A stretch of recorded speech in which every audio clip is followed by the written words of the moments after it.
Obviously, as I said before, it's really important that you test pre and post to see that you've made a change. Now we can direct a little bit more time towards maybe the trigger point therapy related to the hip. Now, once again, we've got our glute max, we've got our glute minimus and our glute medius muscle. So really it's more about placement of where the trigger points are. Now, with any trigger point therapy work that I do, it is, once again, really important that you actually massage the length of the muscle first.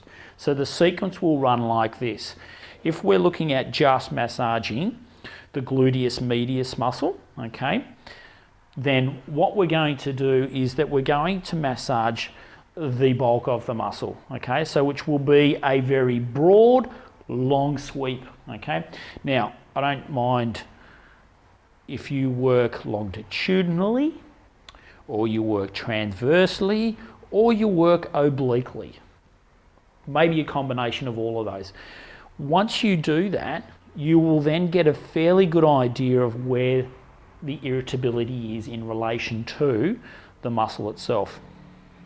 Now, for the trigger points in our glute medius muscle, our iliac crest is the landmark that we're going to be looking at, because essentially it is where the trigger points lie for the glute medius muscle. So if you can find your iliac crest, the top of it, okay, which is way up here, roll down off it into the fleshy part underneath the iliac crest, it is there where you'll find the 3 trigger points for the glute medius muscle. Now they lie, you've got an anterior, more one that's sort of in the central portion, and then obviously a posterior one.